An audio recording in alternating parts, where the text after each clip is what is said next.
आता बातमी आहे छगन भुजबळांसंदर्भातली। मराठा आरक्षणाचा जी.आर. निघून आता 8 दिवस उलटलेले आहेत। अजूनही छगन भुजबळांची नाराजी काही सरकारला शमवता आली नाहीये। तसं चित्र अजून तरी बघायला मिळतंय, कारण मराठा आरक्षणाच्या जी.आर. वरून थेट सरकारलाच आता मंत्री भुजबळांनी सुनावल्याचं पाहायला मिळतंय। ओबीसी उपसमितीच्या पहिल्याच बैठकीत भुजबळांनी आपली नाराजी ती स्पष्टपणे जाहीरपणे बोलून दाखवली। मराठा समाजासाठी काढलेल्या जी.आर.मुळे ओबीसी समाजाला फटका बसणार असल्याचं सांगत भुजबळ बैठकीत चांगलेच आक्रमक झाले। इथे प्रश्न सुटणार नसतील तर आपण कोर्टामध्ये जाऊ अशी थेट भूमिका त्यांनी मांडली आहे। बावनकुळेंच्या उपस्थितीत झालेल्या बैठकीला मंत्री पंकजा मुंडे, गणेश नाईक, संजय राठोड आणि अतुल सावे हे उपस्थित होते।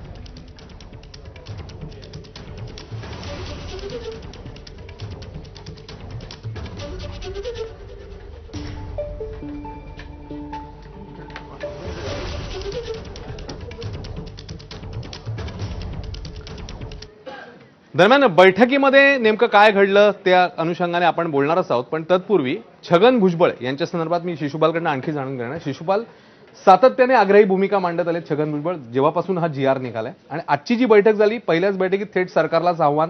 कशी होती बॉडी लँग्वेज, एकूणातच भुजबळांची भूमिका आणि त्यांची बॉडी लँग्वेज?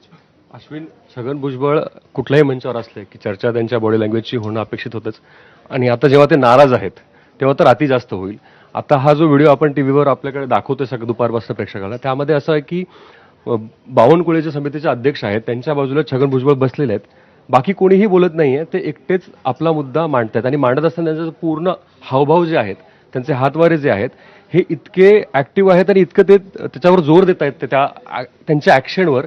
यातून जो नवारो नावाचे एक लेखक आहेत ज्यांनी बॉडी लँग्वेजवर खूप पुस्तकं लिहिलीत, मी त्यांचे काही कोट्स वाचत होतो। त्यांच्या थोडंसं काही कोट्स वाचल्यानंतर मला लक्षात आलं की एखादा माणूस एखादी गोष्ट जास्त ताकदीने पटवून द्यायची असेल त्याला, तर त्यावेळेस तो त्याचं शब्दासोबत अख्खं शरीर वापरतो।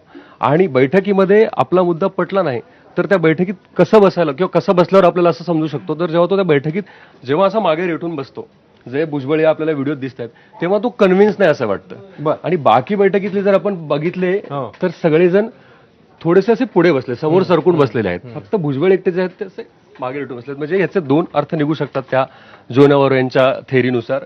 एकतर ते कन्व्हिन्स नाहीयेत आणि आपला मुद्दा मांडून पटवून देण्यामध्ये ते पूर्ण शरीर आणि शब्दाचा जास्त वापर करतात।